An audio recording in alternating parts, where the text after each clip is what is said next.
37 নম্বর পৃষ্ঠায় তারা লিখেছে, যৌন পেশাকে অপরাধ হিসাবে চিহ্নিত না করা এবং শ্রম আইনে এটাকে স্বীকৃতি দেওয়া, এটা দাবি করেছে তারা।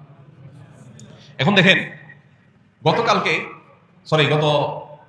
2 দিন আগে আমি এক ভাই, যিনি বিভিন্ন ধর্ম সম্পর্কে গবেষণা করেন, মুসলমান ছাড়াও হিন্দু, বৌদ্ধ, খ্রিস্টান বিভিন্ন ধর্ম সম্পর্কে তিনি পাণ্ডিত্য রাখেন, তাদের ধর্মগ্রন্থগুলো নিয়ে অনেক অগাধ নলেজ আছে। এরকম এক ভাইকে আমি অনুরোধ করেছি, ভাই আপনি একটু অন্যান্য ধর্মাবলম্বীদের ধর্মগ্রন্থে পতিতাবৃত্তি সম্পর্কে কি বলা আছে আমাকে একটু নোট করে দেন। তিনি গতকালকে আমাকে দিলেন জিনিসটা, আমি দেখলাম মুসলমানদের কাছে পতিতাবৃত্তি যেরকম হারাম, ঘৃণ্য কাজ, হিন্দুদের কাছে, খ্রিস্টানদের কাছে, বৌদ্ধদের কাছে, এদেশের প্রধান 4টি ধর্মের মানুষ দেশে বসবাস করে, সব ধর্মের মানুষের কাছে এটা সমানভাবে অপরাধ এবং ঘৃণ্য কাজ। তার মানে এই ব্যাপারে বাংলাদেশের সকল ধর্মের মানুষ ঐক্যবদ্ধ আছে, একমত আছে যে পতিতাবৃত্তি এটা কোনো ভালো কাজ নয়, এটা নোংরা কাজ, জঘন্য কাজ।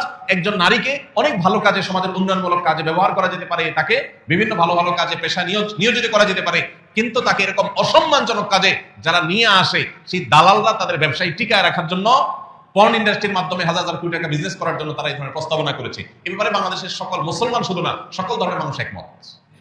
সকল ধর্মের মানুষ যে বিষয়ে একমত, সে বিষয়ে কিভাবে, সেটার বিরোধিতা কিভাবে একটা তথাকথিত সংস্কার কমিশন প্রস্তাব পেশ করতে পারে?